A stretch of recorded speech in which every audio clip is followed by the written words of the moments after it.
வணக்கம்.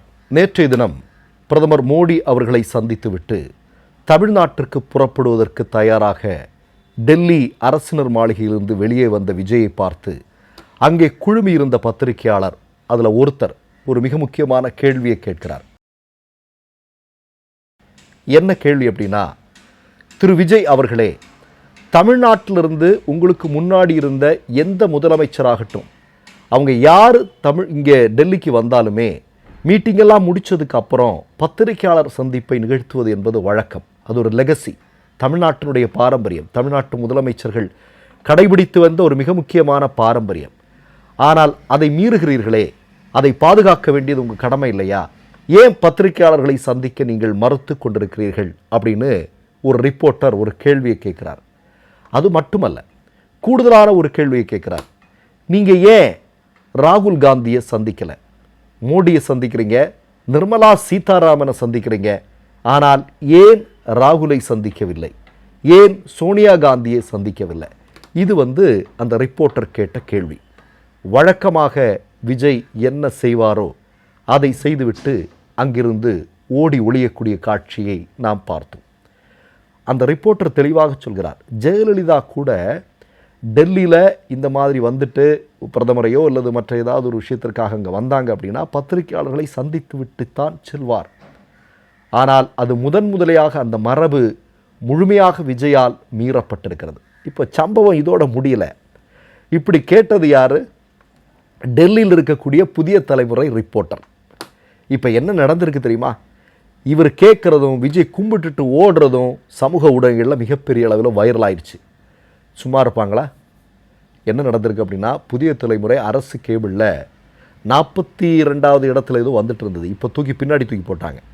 அது மட்டும் இல்லை, தமிழ்நாட்டில் பல இடங்களில் புதிய தலைமுறை தொலைக்காட்சி சரியாக காணவில்லை என்கிற புகார்களும் சமூக ஊடகங்களில் வந்து கொண்டிருக்கிறது. புதிய தலைமுறைக்கு இது தேவைதான். இன்றைக்கி கூட நீங்கள் பாருங்களேன், நேற்றைய தினம் நான் ஒரு வீடியோ பார்க்குறேன். விஜயை காட்டும் போதெல்லாமே ஸ்லோ மோஷனில் காட்டுறாங்க.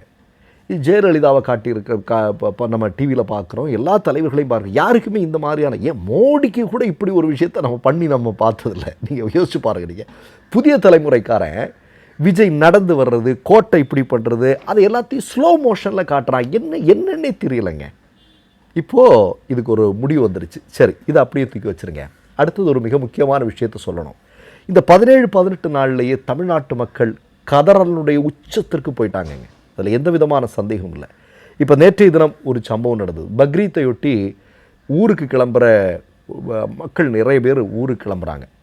இப்போ சரியான போக்குவரத்து வசதிகளை விஜயினுடைய அரசு செய்யலை. அதனால் மக்கள் தங்களுடைய சொந்த ஊருக்கு போகிறதுக்கு அவதிப்பட்டு கொண்டிருந்தார்கள் அப்படிங்கிற செய்தி ஒன்று வந்தது.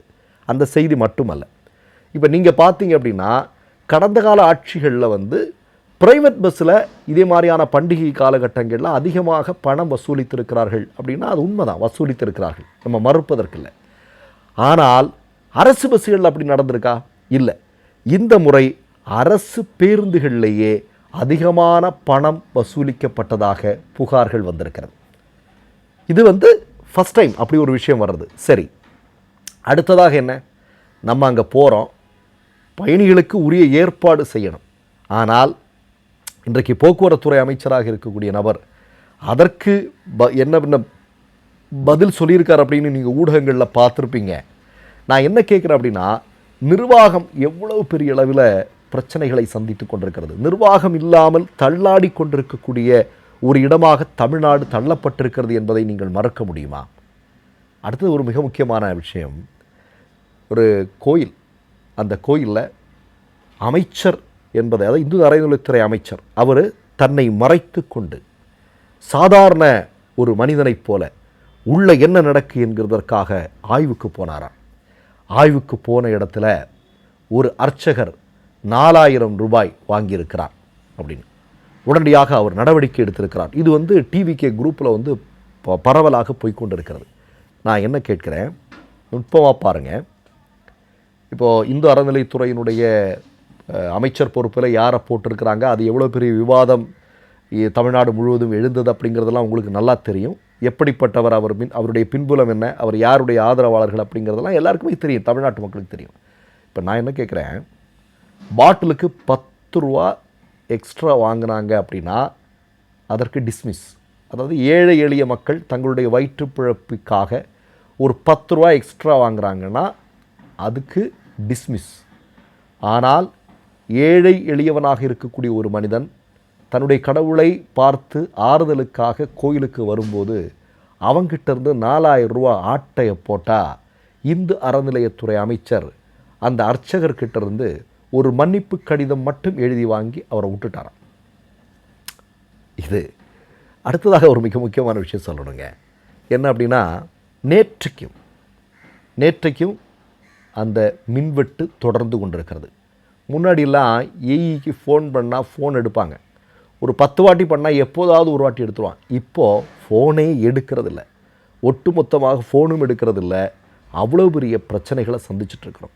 அப்போ நீங்கள் பாருங்களேன், ஒரு 17 நாட்கள்லேயே ஒரு அரசு எந்த வழியை நோக்கி சென்று கொண்டிருக்கிறது, செல்ல போகிறது என்பது தமிழ்நாட்டு மக்களுக்கு நன்றாக தெரிந்திருக்கிறது.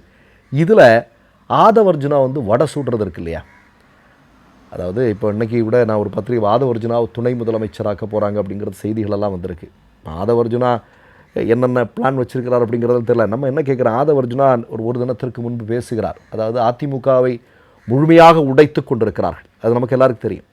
அந்த நிகழ்வில் என்ன பேசுகிறார் அப்படின்னா, தமிழ்நாட்டில் ஊழல் முழுமையாக ஒழிக்கப்பட்டு விட்டது. ஆமாம், ஒரே நாள், எல்லாம் ஒரே நாளில் தான். விஜயினுடைய ஆட்சியில், ஆதவர்ஜுனாவினுடைய ஆட்சியில் என்ன அப்படின்னா, ஒரே நாளில் எல்லாமே முடிஞ்சிருது. அதாவது ஆட்சி பொறுப்புக்கு வந்த அடுத்த நாள் கஞ்சா, கிலோ கணக்கில் கஞ்சா எரிக்கப்பட்டது, போதையில்லா தமிழகமாக உருவாக்கிட்டோம். பெண்கள் பாதுகாப்பு எல்லாமே கிளியர் முதல் நாளில். அடுத்த நாள்லேருந்து தமிழ்நாட்டில் என்ன நிலைமை, நேற்றை கூட சென்னையில் ஒரு மிக முக்கியமான பத்திரிகையினுடைய தலைப்புச் செய்தி தான், பார்க்கில் உடற்பயிற்சி செய்வதற்காக போன பெண் கூட்டு பாலியல் பலாத்காரத்துக்கு உள்ளாக்கப்பட்டிருக்கிறார். டெய்லி நிகழ்வு தான். இப்போ விஜயனுடைய ஆட்சியில் இது சாதாரணமாக டெய்லி நடந்துட்டு இருக்கக்கூடிய நிகழ்வுகளாக, அன்றாடம் நிகழ்வுகளாக இது மாறிக்கொண்டிருக்கிறது. இந்த நேரத்தில் தான் ஆதவர்ஜுனா வடை சுடுறாரு. என்ன சுடுறாரு, அதாவது தமிழ்நாட்டில் லஞ்சம் முழுமையாக ஒழிக்கப்பட்டு விட்டது. இதெல்லாம் பார்த்தா தமிழ்நாட்டு மக்கள் சிரிக்காமல் என்ன செய்வார்கள், கொஞ்சம் யோசிச்சு பாருங்கள்.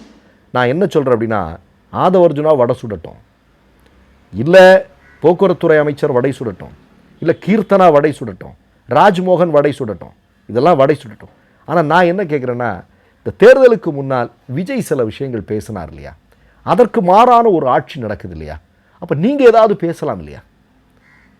நீங்கள் பேசுவீங்கன்னு எதிர்பார்க்குறோம். ஏற்கனவே எங்களுக்கு ஒரு பிரதமர் இருக்கிறார், அவர் 11 வருஷம் பேச மாட்டேங்கிறார். அவர் பேசுகிறத கேட்டு எங்களுக்கு காதுலெல்லாம் ரத்தம் வருது. மனதை திருட்டுவாய் படத்தில் இந்த வடிவேலுக்கு ரத்தம் வரும், அந்த மாதிரி தமிழ்நாட்டு இந்திய மக்களுக்கு ரத்தம் வருது. இப்போ போதாக்குறைக்கு தமிழ்நாட்டில் நீங்கள் வேறு முதல்வராக வந்திருக்கீங்க, நீங்களும் பேச மாட்டேன்னு சொல்கிறீங்க. என்ன பண்ணுறதுன்னே தெரிலங்க. மற்றொரு நிகழ்வில் சந்திப்போம். நன்றி, வணக்கம். 3 யூடியூப் சேனல்கள் வியாபாரத்திற்கு இருக்கிறது. தேவைப்படுபவர்கள் இந்த எண்ணுக்கு தொடர்பு கொள்ளுங்கள். மை நேம் இஸ் ரெட் சேனலை சப்ஸ்கிரைப் பண்ணிக்கோங்க. அதுக்கப்புறமா பக்கத்தில் இருக்கிற ஜாயின் பட்டனை கிளிக் பண்ணீங்கன்னா ஒரு நியூ பேஜ் ஒன்று ஓப்பன் ஆகும்.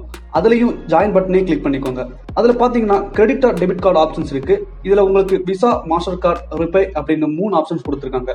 அதில் நீங்கள் எந்த கார்டு சூஸ் பண்ணுறீங்களோ அந்த கார்டோட நம்பர் என்டர் பண்ணிக்கோங்க. அப்புறமா கார்டோட வேலிடிட்டி மந்த் அண்ட் இயரை டைப் பண்ணிக்கோங்க.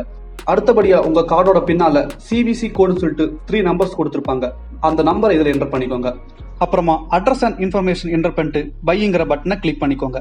ஒருவேளை உங்க கார்டு நம்பர் இன்வாலிட்னு காமிச்சிச்சுன்னா உங்க கார்டுல இன்டர்நேஷனல் யூசேஜை எனேபிள் பண்ணுங்க.